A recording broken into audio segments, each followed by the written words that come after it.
Okay, can you make sure we're going? Alrighty.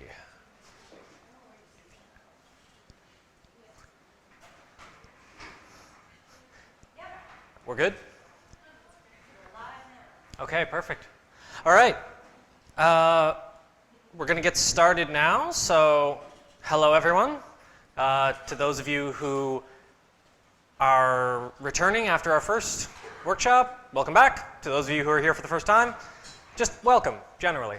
A couple of minor housekeeping things to get through before we get started in earnest. First off, my name is Bruce. I'm a programmer with the Ocean Tracking Network. I'm going to be taking you through our workshop today.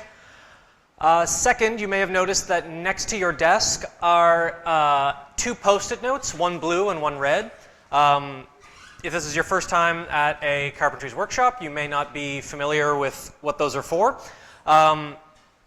Basically, the way we do things here is if at any point you run into any trouble, any problems, your code doesn't work, you're having trouble following along, you're not sure what to do next, take the red Post-it note, stick it on top of your laptop, and that's how we will know that you need some help. And one of our helpers over at that table will come over and help you out. On the other hand, if everything's going fine, if your code is working, if you've completed the exercises, if you've done everything correctly, just take that blue Post-it note, stick it on top of your laptop, and that's how we'll know that everything's fine and we're okay to continue. The only other thing I want to touch on before we get started is we've got a sign-in sheet somewhere over there. Yeah, we're keeping track of it. We would ask that you please sign in before you leave the workshop today. We use that information to compile metrics for how these workshops, how effective they are. And I know that because you're all here, I know that you have an appreciation for data and the collection thereof.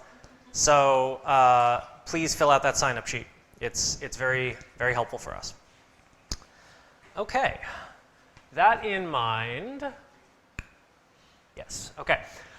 So last week, we went over some of the basics of handling data management and statistics in Python. We're using a package called Pandas to pull in CSV data into an object called a data frame. And we also covered a couple of basic methods pardon me, lost my cursor there for a second. That's going to happen a lot. Some basic methods for manipulating data frames and generating statistics based on the data contained therein.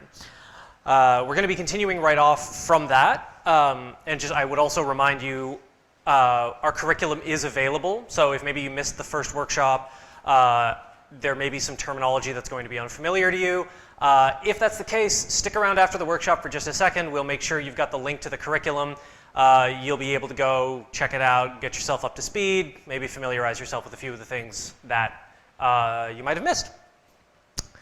But we're going to be continuing right off of that, and we're going to start with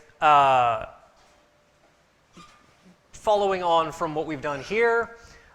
This, you may remember, this function group by. That's for taking the data in a data frame and grouping it by a particular column of the in the data frame. And we also use this function, count, which, sorry, bumped this table here.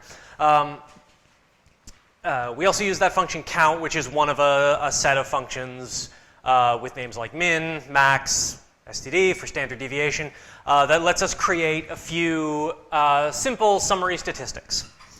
And just before we move on from that concept, I want to show you one other thing you can do with columns in data frames, which is Pandas will let you perform mathematical operations on entire columns at once. So if, for example, you wanted to multiply every weight by 2, for example, you would do the following. I'm going to put some space in under here so you'll be able to see this if you can't.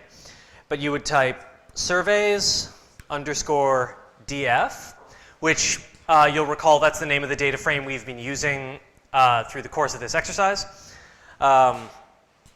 We would index the column that we want by using that square bracket notation and typing weight, single quotes, and then outside the square brackets, we would type an asterisk for multiplication and 2. And I'll put a little extra space there. So you can see, very simple, we are indexing the weight column of our surveys data frame, multiplying it by 2. And if we run that code, we get an error. So what this is telling me is that the surveys data frame is not defined. And actually, some of you may be getting this error too. Fortunately, I can tell you exactly what went wrong.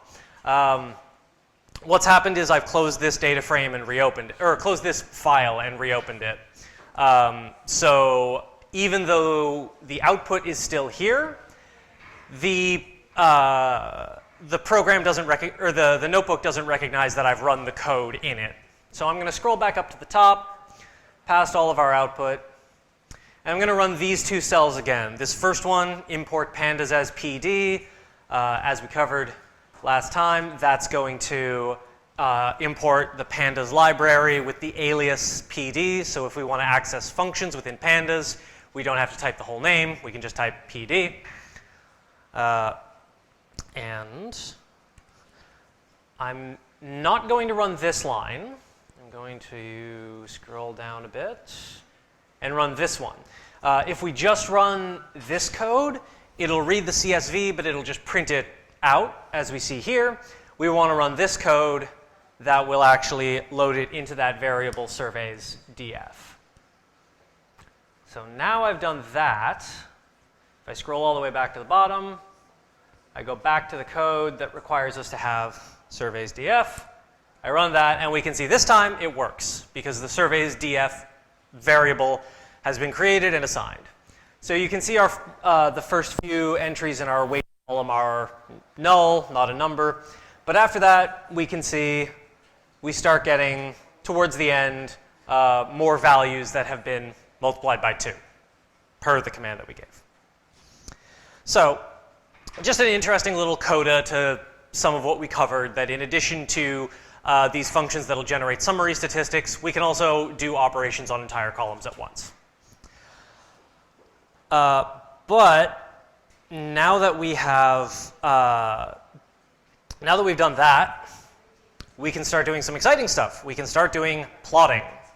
Pandas contains a bunch of functions that let you plot data from data frames. To do this, it imports pieces of a different library called Matplotlib. Matplotlib is if you continue to do data manipulation in Python, you'll probably see a lot of it. It's very common. Pandas uses that functionality to do plotting natively within its own library, but importing the Matplotlib library on its own, it will give you a lot more functionality, a lot more freedom to work outside of what Pandas will give you. But for this workshop, we're just going to be using what Pandas supplies by default. I'm just telling you about Matplotlib because it may be something that you want to investigate on your own for generating bigger, more interesting plots of your own data that may be more useful to what you specifically are doing. So, before we kick off, there is a small little piece of code that we're going to want to run. I'll explain what it is here. You're going to want to type %, and then matplotlib,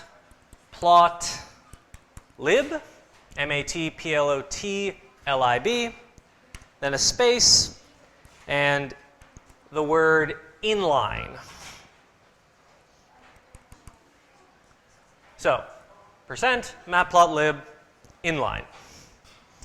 When you run that, it's not going to produce any output, but what this does is it just tells Jupyter Notebooks to display your plots in line, in the notebook itself, as output in the same way that we've been displaying output thus far. Pardon me. So it's just a way of making our output a little more friendly to us. And with that done, I'm just going to plot our data. The way you do that, this is a pretty basic plot. We're going to do some more advanced ones in a moment. But if we just want to plot the... Now, let me just make sure I've got my... yes, here we go. I'm going to be plotting this species counts variable, so I don't want to make the mistake that I just made a couple minutes ago. I want to make sure that I've actually got this variable defined. So what I'm going to do is run that, and that's going to produce a column that's a count of all of our species IDs. I'm not going to go too in-depth in this right now. We covered this in the last workshop, but it's in the curriculum, so if you get a chance to investigate that later, you'll see it there. If you need more detail, we can provide that in a moment. So now that I've made sure that my species counts variable actually exists, I'm going to plot it. And the way I do that is by typing species underscore count to refer to the data frame that contains the counts, plural, dot plot, and inside the brackets here, I'm going to pass a parameter called kind for the kind of plot that we're going to be plotting. And I'm going to pass that a string in single quotes called bar. I'll give you a second to look at that. So species counts, the name of our variable, plot, the function we want to run on that variable, and the parameter we're passing is kind bar. So you may be able to imagine that if we run this code, gives us a little bit of diagnostic output there, and then it prints out this plot with a somewhat crowded x-axis. But this is our plot of our species counts. So we can see that we got a lot of, I believe that's species code DM. If you'll pardon me, I'm about to sneeze. So I might just turn my microphone off for 1 second. Oh, never mind. Sorry. Oop. Right. So, returning to the point, we've, oh, I want you to be able to see that line. There we go. With this one line of code, we've been able to generate a cluttered but functional graph of our data. So, building on that, there are a few additional things we can do, but before I go on, I do just want to take a second to stop and ask, what are your questions? Is there anything that maybe you want elaborated on? Anything that doesn't make sense? Something you need help with? Yes? If we don't specify that we want it inline, where does it generate the plot? Okay, the question was if we don't specify inline, where does it generate, where does it put the output? I believe it will pop it up in a pop-out window.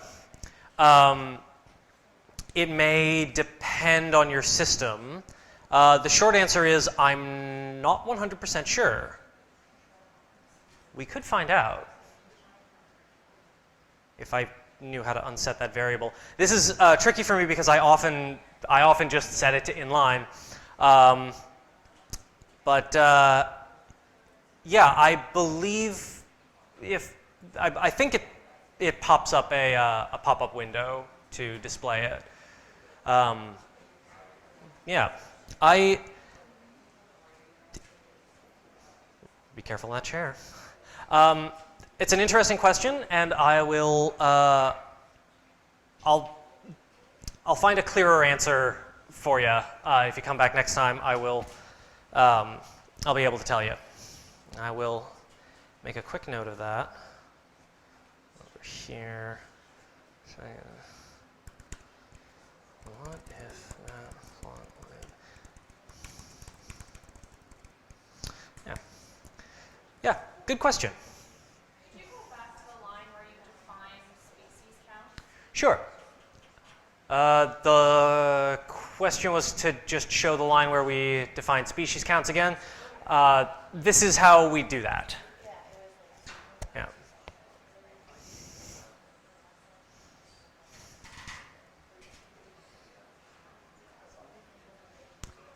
So yeah, we're grouping by species ID and then selecting the record ID column and running the count function to get the count. So this will count the number of records in our data frame grouped by species ID. Rather, it will count the number of records in each grouping. So for each group by species ID, it'll count the number of records therein and give us this. So 303 of species ID AB, 437 of species ID AH. We can in fact see that, as was reflected in the plot, our species DM has 10,596, which is well over almost anything else in the survey group. And we can see that reflected in our plot here.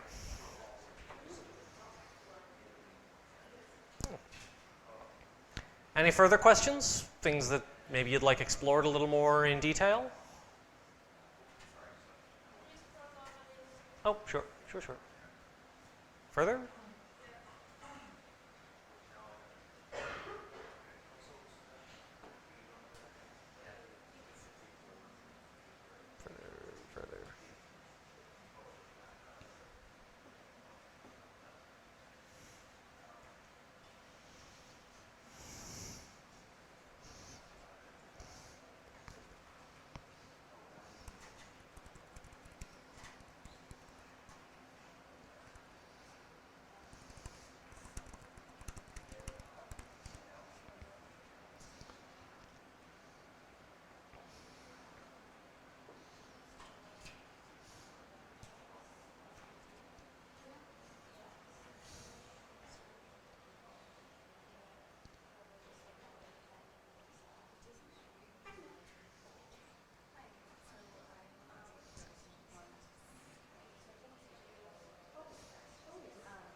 All right. I'm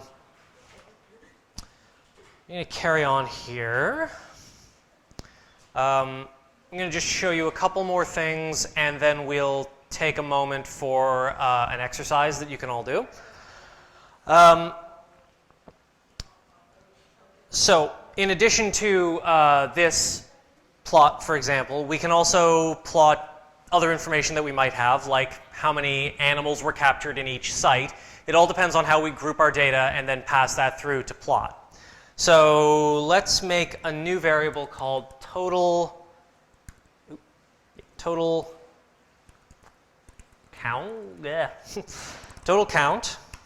We're going to set that equal to surveys df, our surveys data frame.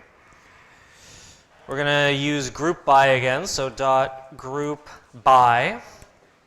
And we're going to group by plot ID, because we want to have our data grouped by the plot in which the animal was collected. And then we're going to do what we did above, where we're going to access the record ID column right out of this group by code. And we are going to, excuse me, we're going to use the function nUnique,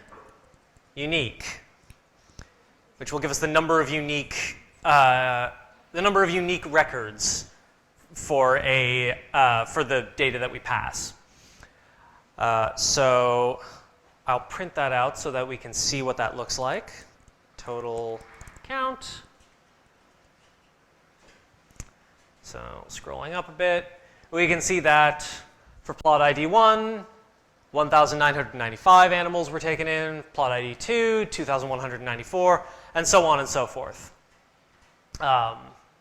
So we've just generated a variable that tells us how many unique records were collected in each plot. Site. Sorry, I should say site, not plot, because plot is what we're doing, even though both apply. So if we want to do that, if we wanted to plot that, we could type total count dot plot, the same as above, and we could call that kind equals bar. That's what we're going to pass in. And if we run that, there we go. So there's our plot of the number of samples taken in each site. So with that under your belt, I'm going to hand you guys over to a brief lesson, or exercise rather. Yep, I'm zooming. I'm zooming in. Let me make sure the stream captured that. Yep, good. Okay, so we're going to take a second and let you work through this. For the time being, let's start with these two challenges right here. Number one, create a plot. Again, it can be a bar plot, the kind we've been creating. Create a bar plot of average weight across all species per site. So the average weight of the animals collected in each site plotted on a bar graph. And second, create a plot of the total males versus total females for the entire data set. So a plot showing the number of male animals and the number of female animals collected for the entire data set. So we're going to give you a few minutes to work on that. Again, if you have any trouble, if you're not sure where to start, put the red sticky note on top of your computer and we'll be by to help you.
All right.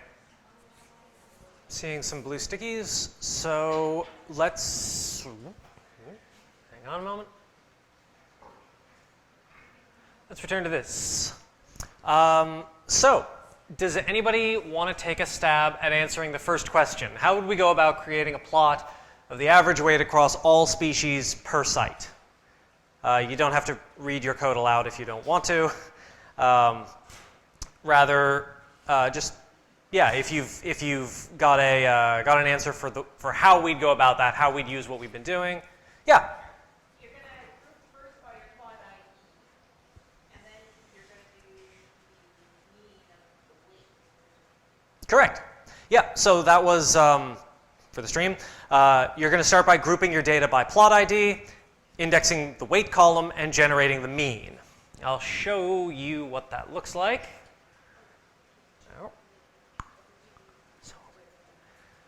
So, like we said, we are going to want to start by grouping our data by the plot ID.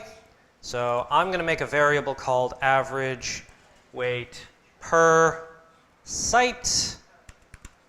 Set that equal to surveys df dot group by plot ID. So that's going to group our data by site. Going to access the weight column with the square bracket notation, and then we're going to run the mean function to generate the average of each group in that column. And then we are going to, as we've done before, take our average weight per site variable, run the plot function on it, and tell it to plot with kind equals, whoops, kind equals bar. And, so, that's our code, and if we run that, Matplotlib generates us a nice plot of our average weight per site. So that's great. I think it's cool anyway. Moving on to the next question. Good answer. Moving on to the next question. Who wants to take a stab at number 2? Create a plot of total males versus total females for the entire data set. Anybody? Yeah. You're going to group by sex and record ID, and then do a count function, and then use the plot function. That, I believe, is... I used n unique when I did this, but I think count might work as well. So we're going to do both, because I'd like to see that. But you are... we're both on the same track here. So for anyone who might not have heard, we are going to create a variable called total genders, and then, as you said, we are going to group our surveys df object by sex. So, oh, yep, there's a typo there. So total genders equals surveys.df group by sex. And then we're going to access the record ID column. And then, as you said, we're going to start with using count. And then I'm going to run dot plot on our total genders variable. And again, tell it to use kind equals bar. I'm going to just copy this because I'm going to modify it only slightly later. So if we run it with count, this is what we get. Just over 15,000 females and just about 17,500 males. Now, when I was working my way through this, instead of count, I used n unique, which I believe Yes, okay, so this is good. So I used n-unique instead of count, and we can see that in this case, that gives us the same results. So count and n-unique both give us a plot with just over 15,000 females, just over 17,500 males. Does anybody want to hazard a guess as to why, in this case, count and n-unique provided the same numbers in each case?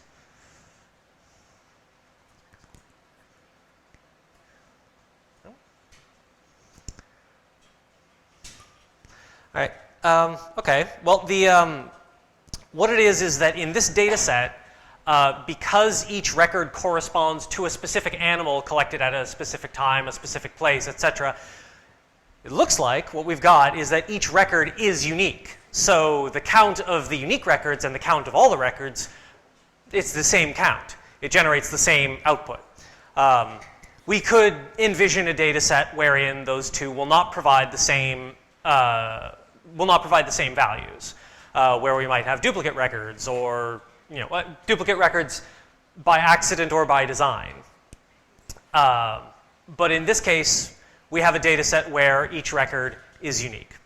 So that's interesting. That's a good catch. Okay. So now that we have done that, we're going to move on to this slightly more difficult challenge, which I'll give you a second to do once I step you through it. This one does rely on a function we haven't seen yet called unstack that is going to take, I think, a little explaining. But what we're going to be doing is creating this time a stacked bar plot. We're going to plot weight on the y-axis and the stacked variable being sex. So a stacked bar plot features, there's a good example here actually. It looks roughly like this, where we're plotting 3 variables on a 2-axis graph in a way. So the y-axis represents one variable, the x-axis represents another, and then the third variable we've plotted by stacking the 2 entries on top, stacking the 2 categories on top of each other, rather. So I'll step you through how to make that, and then we'll give you an opportunity to generate your own from our data. So I'm going to open up the code again. Here we go. All right. So we are going to start by, I'm just going to start by just generating a dummy data set. I'm going to call it D equals, and this is just a demonstration of how to create a stacked bar plot. The data that I'm about to plug in here has no bearing on what we've been using. Call that 1. I'm making a dictionary here, which is a kind of Python object containing a mapping of keys to values. So pd.series. A series is another Python object. 1, 2, 3. The period just makes those float values rather than integers. Float are floating point numbers. Integers are whole numbers. Python distinguishes between the two. If you want to know more about that, the first 2 lessons in the curriculum have a basic step through of some of the core concepts of Python. So then create A, B, C. Again, just generating some dummy data for us to plot. So this is going to create a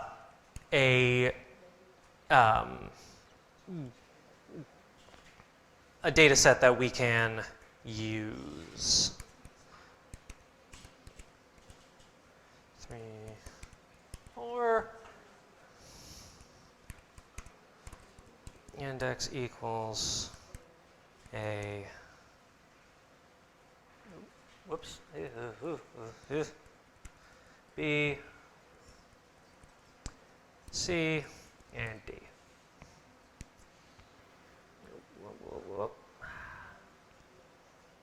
Okay. Then, once I've written all that out, it's kind of a lot to take in, I'm going to type pd.dataframe D. And what this does is it'll take the object that we've just created here and map it into a data frame. So assuming I've typed all this out correctly, oh, this is a good one to see. So I've generated an error here, clearly, saying that module pandas has no attribute data frame, which may sound weird because we've been using data frames this whole time. The reason is that the pandas reserved keyword data frame is camel cased, meaning that the D and the F are both capitalized. So data frame, capital D, capital F. You do that, and there we can see we have created our data frame. So seeing this printed out maybe makes it a little easier to conceptualize what we were doing there. We've created 2 columns, 1 and 2, and each one is a series containing an index of A, B, C, and D.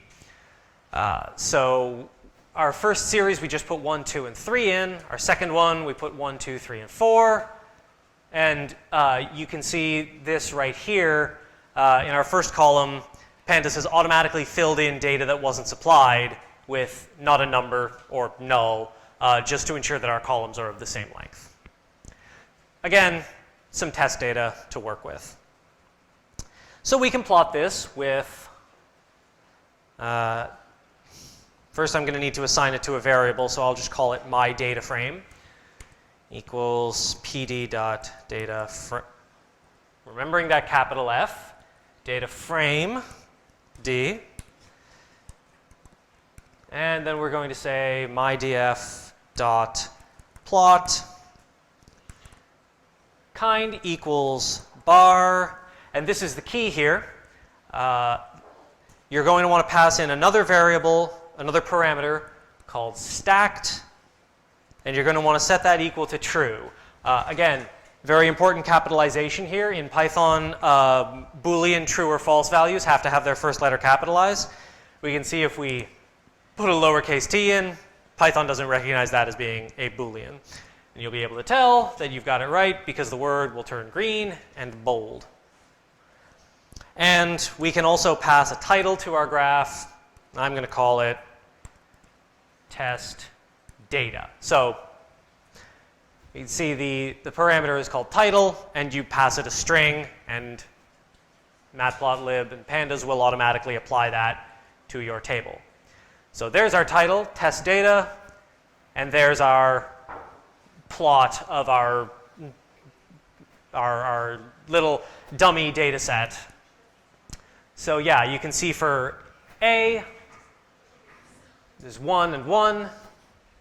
Our first column of 1 is plotted 1, and then stacked on top of that is another value of 1 from our second column.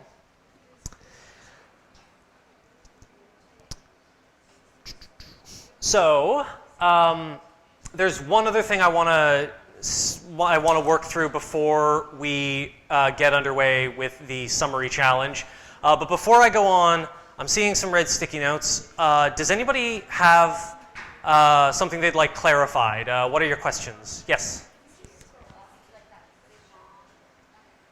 To hear? Oh, sure. Yeah, the nesting brackets can be a little hard to keep track of sometimes, yeah.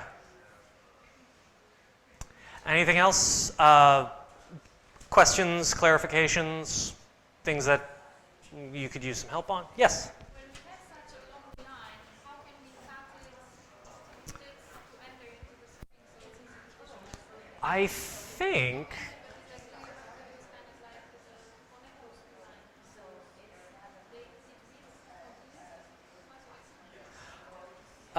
the question for anybody who maybe didn't hear was, when we've got a line this long, how can we separate it out? I believe you can just break the line thusly on the like in between variables.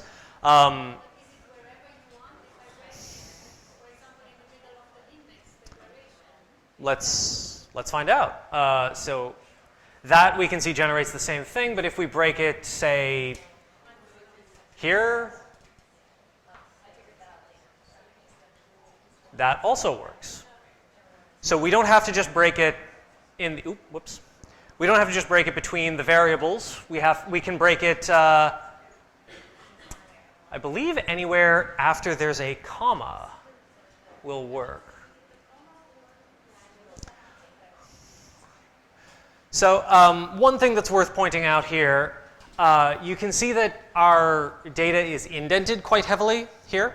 Python is white space sensitive, and it uses line indentations as its demarcations. So if you've done programming in other languages, you may have seen data enclosed in curly brackets or square brackets. Python, for the most part, uses white space to indicate nesting, is the word I was looking for. But yeah, as you can see, we've run this multiple times with a variety of different line breaks in different places, and it generates the same each time. I think the only thing that would really sour it is if we broke in the middle of a protected word like that, which that would create an error, an invalid syntax error. But that's because we're all of a sudden not using the correct words. Okay. All right. So one other thing I just would like to go over for a moment. I mentioned a moment ago that to get where you want to be with your data set, you're going to need to use a variable called unstack. And one moment. Unstack can be a little difficult to wrap your head around. At least I found it was. What unstack is for, we've seen grouped data print out. Let me just find a good example of it in the data set. Yeah, okay. So we've seen data printed out. Come on. We've seen grouped data printed out in this way, where each row has a both an index and then within that index, this hierarchical nesting of data. And this is fine to just look at. It's quite readable, but Pandas doesn't know how to plot it as it is. So we need to use the unstack function to essentially, it's called pivoting in Python. We need to pivot that column. I got to scroll up again. We need to pivot this column into a header row. So if it helps, you can think of putting a pin at the top of the column and then pivoting it up there. I will demonstrate what that looks like with actual data. Like I said, it is a little difficult to conceptualize, so a simpler data set may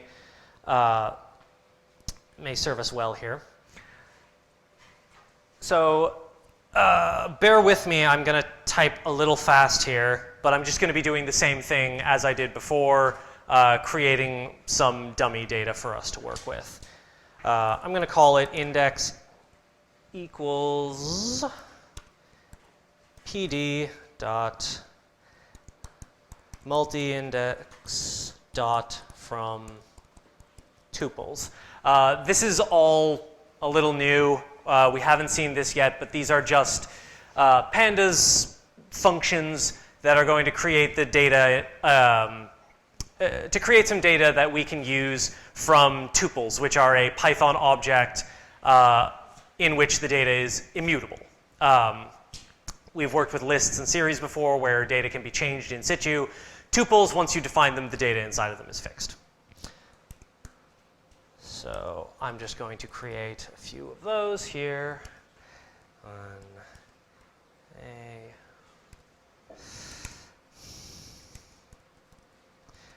This this syntax you're seeing here of the round brackets with the commas in them, or with the comma separated values, that's what defines a tuple in Python. So then for our second, A to B. So again, I went through that a little fast, but we're creating a pandas object from an index of tuples. A tuple is it's a structure in Python. That's similar to a list. It's a series of variables arranged in a structure that can be indexed. But where it differs from a list is that a tuple is immutable. So the data that you put in a tuple will remain that way. You can't change it except by recreating the whole tuple. Whereas a list can be modified in situ. Individual parts of the list can be changed one at a time. The scope of what tuples are for is a little outside the lesson for now. If we have time, we'll check them out a little more in detail. But they do have a lot of applications within Python, so if you're curious, I definitely encourage you to do some Googling, see for yourself what they're used for, because you can do a lot with them. And I'm going to create s equals pd.series np.range. Oh, I'm sorry, I've got myself in over my head here a little bit. This is all a lot of new stuff to demonstrate another new thing. I apologize. This will all make sense.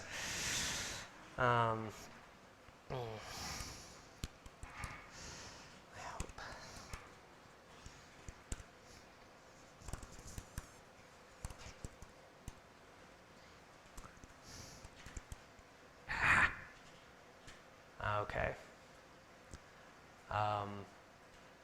I apologize. I have made an error. Do you need a comma between 1b and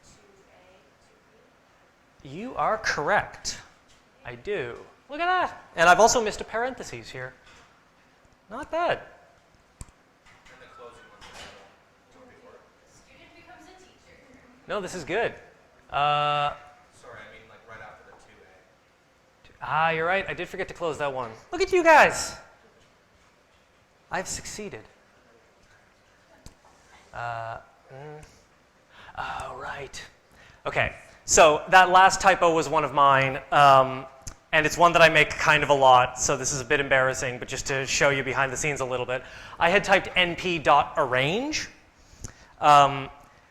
It's not, it looks like arrange, but what it actually is a range is the name of the function, not arrange. So, obviously I've gone through a lot of code here and I haven't explained a whole lot of it.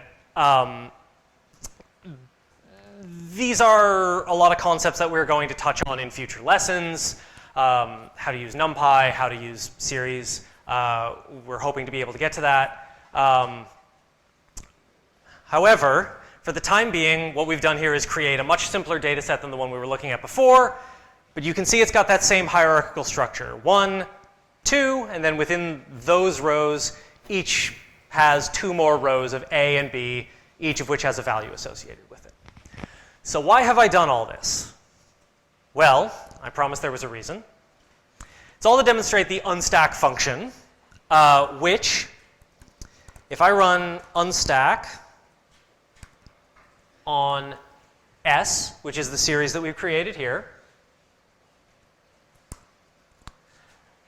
you can see it takes this column, the part that contains the AB, and pivots it up from here to here, AB. And then that restructures our data into this nice 4x4 table. So rather than having 2 rows, each with an A and B value in it, we have 2 rows and an A and B column, each row-column pairing having 1 data entry in it. That was a lot to take in. Hopefully that visualization was helpful. Before I throw the summary challenge at you, What are your questions? Is there anything that doesn't make sense, requires some clarification, things you'd like to know about manipulating data like this? I see a question back there? Okay, sorry. Oh, yeah. So I was wondering, Unstack took the second column and made it a header. I was wondering if you could choose which one of the columns you wanted to become a header. You can. So the question was, in this case, Unstack has taken this second column here and made it a header. And the question was, can we change which column becomes the header? We absolutely can. Unstack has a parameter called level. By default, it defaults to the innermost column. But if we pass in the level variable, we can change which column it pivots around. So just for example, if in this case we type level equals 0, I think should do it. We can see that instead of pivoting A and B, it's gone one higher and pivoted 1 and 2. So it's taken the same data set, but it's pivoted a different column. And I believe by default the level is -1, which refers to the innermost column. So if we pass in -1 instead, we can see it pivots A and B again instead of 1 and 2. I'll actually do that again down here, just so you can see both side by side. S.unstack level equals 0. So there you go. That shows you that depending on the level parameter that you pass, you can pivot a different column. Good question. Any further things that maybe you'd like some clarification on?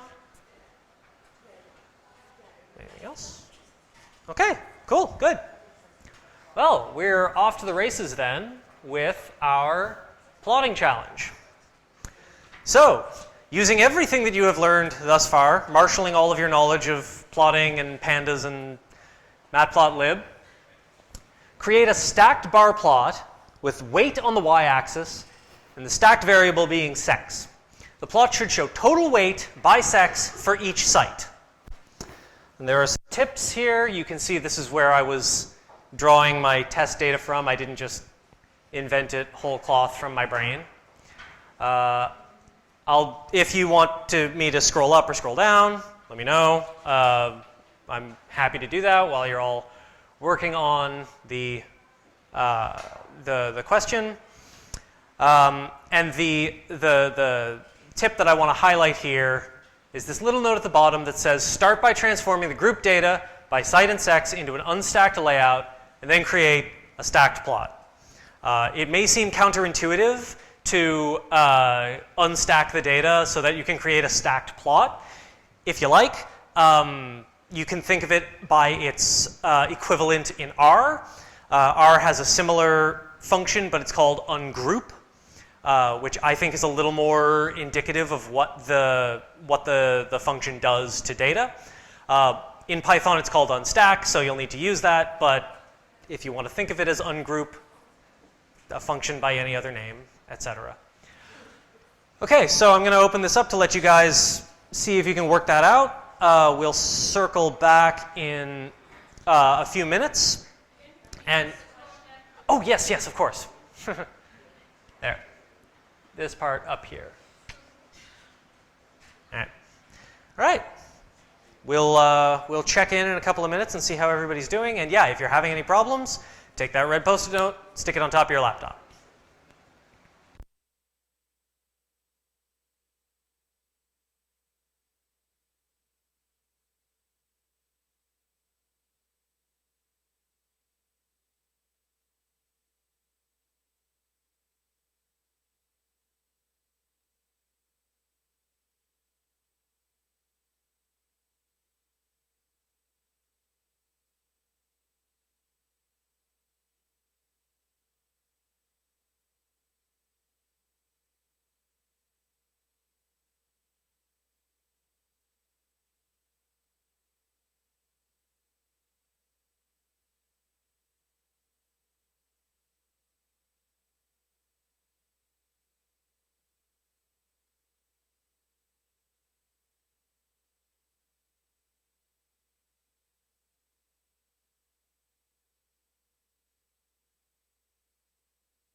Okay, we're not going to go through the whole thing just now, but I'm going to start throwing some lines of code at you that you can start to check your work, see how you're doing, or if you're having trouble getting started, these may be helpful. So I'll start by just taking you through the first few lines of how I started to break this out. So as you probably figured, we are trying to generate a stacked bar plot based on the plot ID and the sex of the animals. So we're going to want to group by those columns. So I'm going to create a variable called by site sex equals surveys df dot group by. And you may recall, if we want to group by multiple columns, we have to pass an array to the group by function, a list rather. So I'm going to pass in plot ID and sex.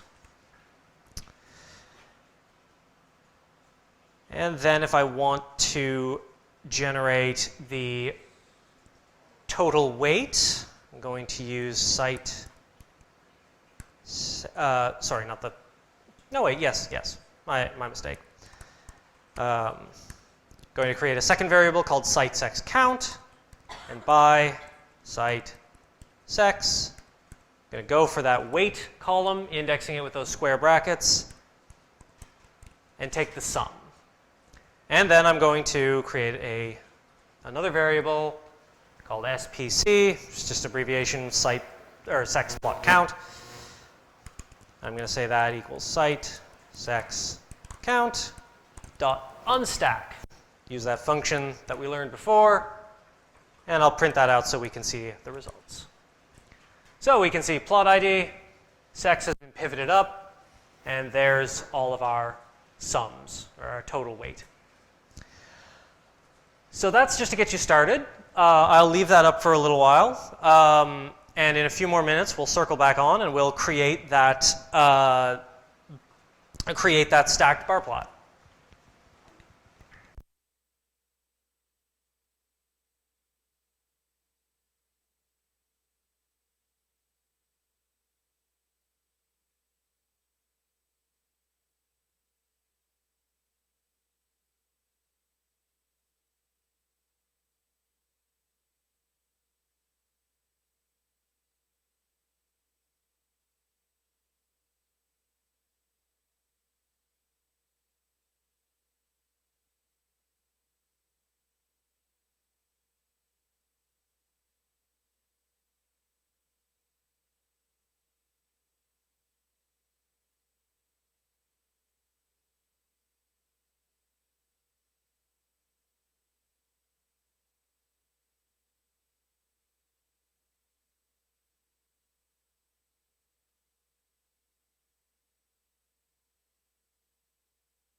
Okay.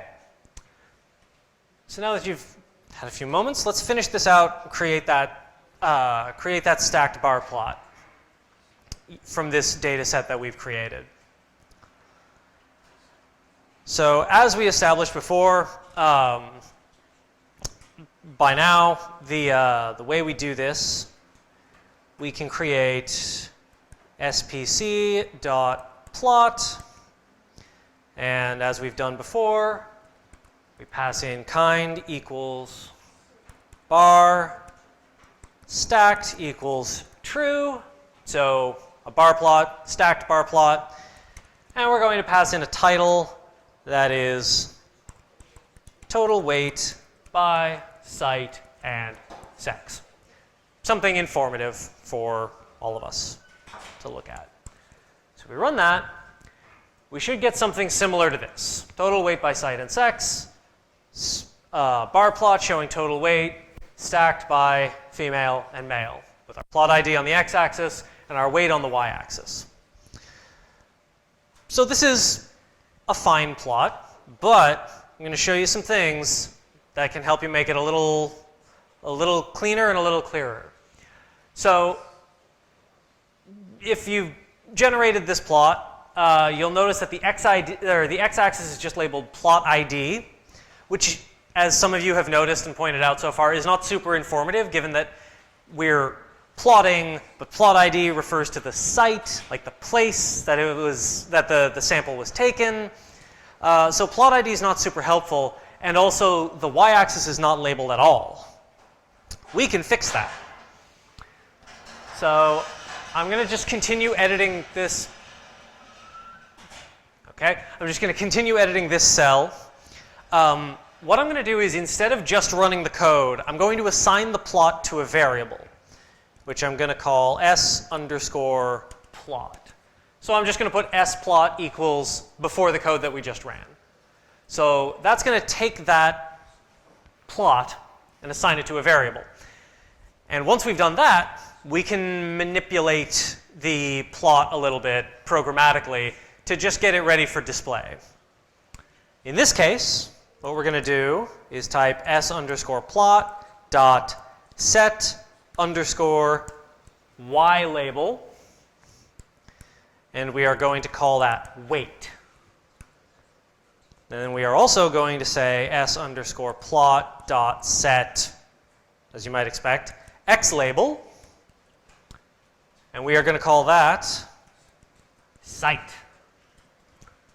And then, I believe, if we display splot thereafter. All right. So once we do that, splot set y label, set x label, we can see that our y label is now weight, and our x label is now site. There are all manner of options that you can explore for plotting in Pandas, more functions like this that'll let you change the way your plot displays.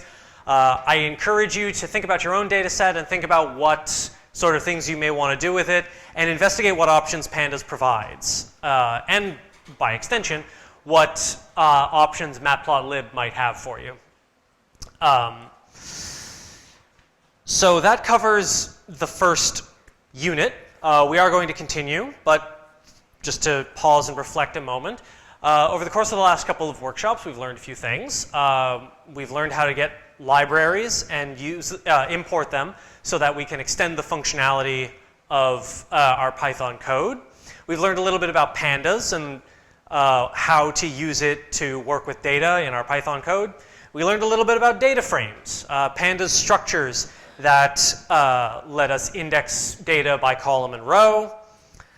We've aggregated our data with the group by function, and we've used that to generate some summary statistics for our data. And we've learned how to create some basic plots from the data frames or subsets of data frames. Our next unit is going to cover some more advanced ways to index and manipulate data, generate subsets. But before we move on to that, let me just pause and ask, what are some of your questions? Is there anything that could be clearer, anything you might like explained a little better before we hop over to the next lesson? No? All right, great, cool. Okay, so I'm going to ask you to open up a new notebook. You don't, strictly speaking, have to, but it'll make things a little easier to follow. I'm going to call this Surge 2022. You can call it whatever you like. It doesn't have to be called that.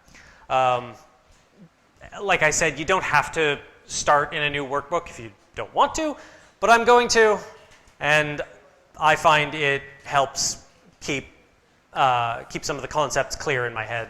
Helps me subdivide things. Okay, so by now we've covered how to load a CSV into a Pandas data frame, save it to an object, do some basic math, do some statistics, create some plots. That's great. What we're going to cover now are some ways to access different parts of the data. You'll notice that we've been operating on the whole data set for the most part, except for cases where we've selected a specific column. We've been operating on the entire data set at once. That's useful, but we can think about a potential instance where maybe we only want to operate on a few rows or a few parts of a few individual pieces of data in a couple of rows and a couple of columns. And that's where we get into indexing, slicing, and subsetting. These are all ways that we can access data in our data frame. So we're going to want to start out by doing the same thing that we started the workbook with last time. We want to make sure that we've got pandas, and we want to make sure that we've got our surveys data frame read into a variable that we can manipulate. So we're going to start with import pandas as PD. So import the pandas library, alias it to PD so that we can just type PD when we want to use a pandas function. And we'll just say surveys_df. We're going to use the same notation as before. And we're going to say pd.read CSV surveys.csv. And if we run that, it's not going to generate any output because we're loading our data into that variable. But if we wanted to, we could print out surveys_df and see there's all our data, just as it was before. So that's that's how we want to get started. A reminder that this is going to be the file path for you, where you've stored your data.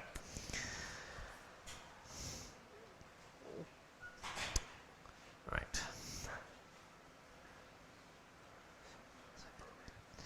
Right. So as I suggested earlier, sometimes we don't want to work with the whole data frame. Sometimes we just want to work with a subset of the data frame. And there are a few different ways we can go about doing this. A few different ways we can set about indexing specific parts of our data. We can use labels or column headings, numeric ranges, referring to indexes. We can use specific XY locations. We can do all of these things to more specifically access parts of our data. So the first one that we'll go over is how to use column headings. You will note that, as you've seen in a lot of instances by now, data frames are arranged into rows and columns, and each column has a name. So we can access data frames by column name using the index, or using the indexing method rather that we saw before. So we can type surveys_df species_ID. If we run that, you can see we just select the species ID column, NL, NL, DM, DM, DM. We can see that that is the same as NL, NL, DM, DM, DM, etc. I'm going to do one quick thing here just so I don't have to scroll up and down quite as much. I'm going to change this from surveys_df to surveys_df.head. Head, you'll remember, if we run that, just prints out the first 5 records. But we can see that's matched down here. So that's one way to access a column. But there is another way to access index columns in data frames, and that's to use the column name as an attribute of the data frame. The notation is slightly different. It looks like this. Surveys_df dot species ID.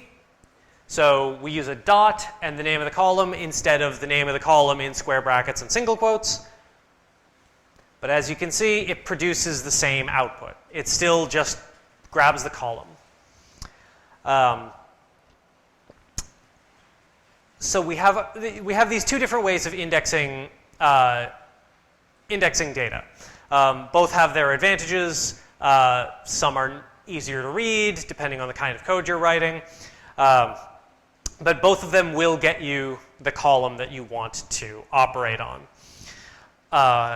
And as with data frames being imported from data themselves, as we did earlier, we can assign a new object that contains just a single column from the data frame. So if we wanted to make an object that only contained the surveys column, or the species ID column from the surveys data frame, we could create a variable called surveys_species equals surveys_df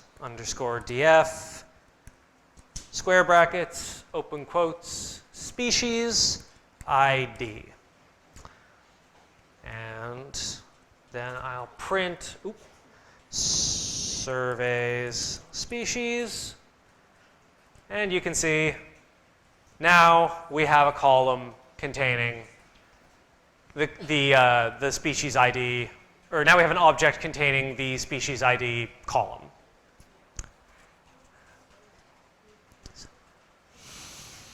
So that's useful.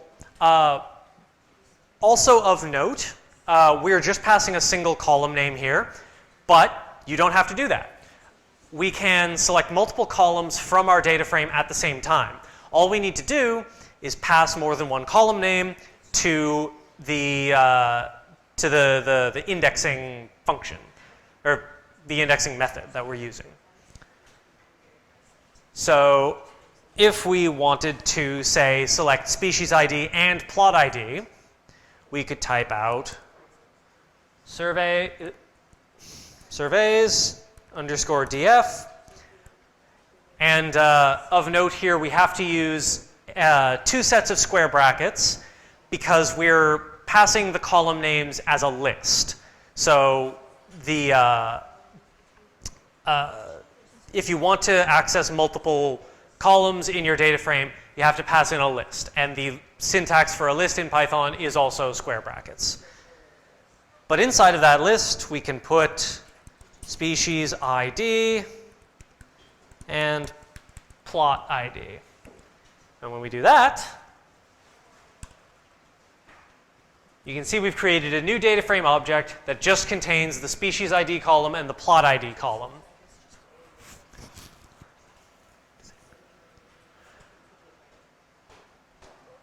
So that's a useful way to quickly create a subset of your data that you may want to operate on. Just as an open question, does anybody have a whoops. Yeah. ID,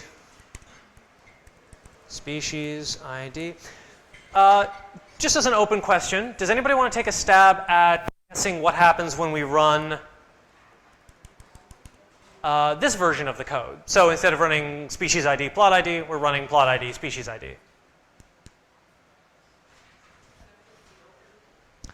I'm sorry, I didn't.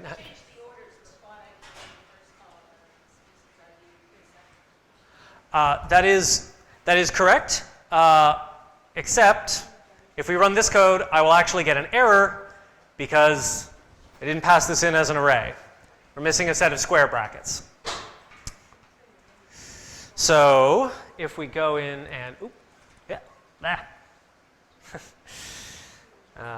you'll see it throws a key error here. This is worth explaining actually before I go on. You'll see it spat out key error, plot ID, species ID. Key error is how Python tells you that the key that you've passed doesn't exist. Essentially, the column name that we're trying to tell it to get doesn't exist. So in this case, there's no column named just that. Plot ID, species ID, that's not a valid column name. If we wrap this in square brackets though, boom, boom, then as we can see, you're correct. It reverses the order, plot ID, species ID. So this can be useful in thinking about how we display our data. Because yeah, it will return the columns in the order that you ask it to. So that can be a useful thing to be able to do to manipulate your data, display it differently. And just to elaborate on that key error, you can see if we type surveys df and we pass in my name, which that would be weird if it was in there. If we do that, we can see we get the same key error as before. So it just tells us, hey, that column name doesn't exist. You got to try a different one.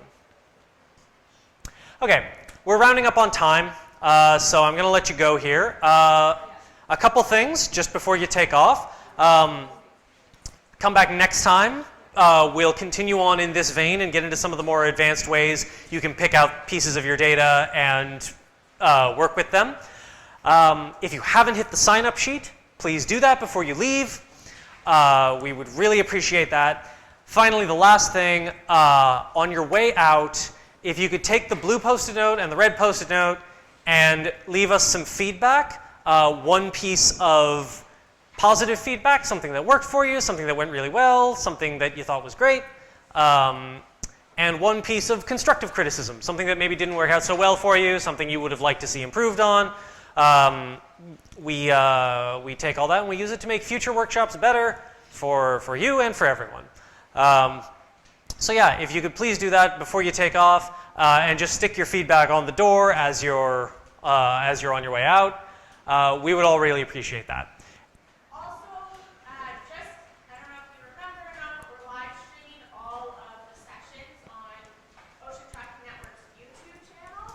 So if you ever leave a session and you're like, I need to review that, they'll all be there posted, so you can always go back and try to find where it was that you got lost. And also, we do have the curriculum just available online. So if you want to have the stream and follow along with the curriculum, stick around. We can give you the link. I'll pull it up here. It's on the Eventbrite page too. It's on the Eventbrite page. It's also right here. You can see everything that we went through. This is the curriculum page itself. If you want to copy down that link, you can. I'll put it in the notebook so that it's nice and big and easier to see. Oop, whoops, wrong one.